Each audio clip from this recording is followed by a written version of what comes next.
This is a story of Farah Khan. Disclaimer. Warning. Viewer discretion is advised.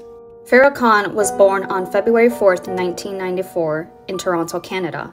Her dismembered remains would be found in a plastic bag on December 7th, 1999. Farah was just 5 years old when she was unalived by her father and stepmother because he didn't believe Farah was actually his daughter. His irrational desire to purify the family name was justification enough in his mind to commit such heinous act. Her father would try to claim that his daughter committed her own unaliving by suicide by cutting her own throat, while her dad and stepmother were at the grocery store. According to Mr. Khan, she didn't want to go to the grocery store with them and was protesting it was too cold and that she wanted to watch her cartoons. So they left her in the apartment.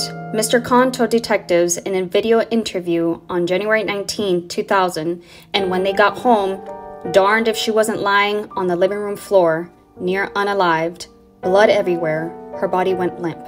He picked her up. Mr. Khan continued adding dramatic details. As she passed away in his arms, he said, she urinated on him.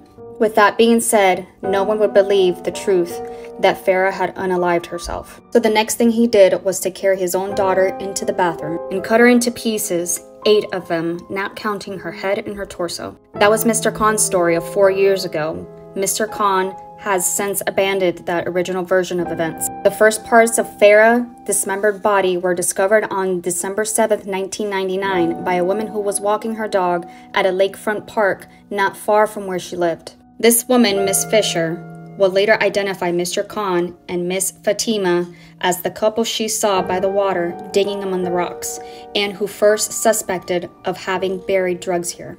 When she investigated shortly afterwards, she found a double-bagged package, opened it and saw a child's hand, and then she saw a child's leg. The woman dropped the bag and ran for help.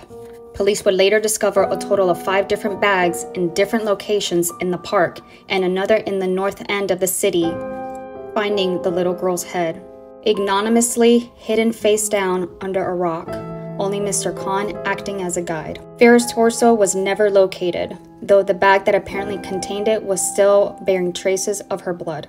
Both Mr. Khan and Miss Fatima were charged with first-degree unaliving. A jury would find Mr. Khan guilty of first-degree unaliving and her stepmother Fatima guilty of second-degree unaliving. After a day and a half of deliberation, the jury concluded that Mohammed Arsal Khan premeditated his own daughter unaliving in 1999. He faces an automatic sentence of life in prison with no parole for 25 years. They found Kanis Fatima guilty because she did not do enough to stop Khan from unaliving Farah. She faces a minimum of 10 years in prison. And that is the unfortunate story of Farah Khan. May she rest in peace, and I will catch you guys in my next one. Bye. Love you.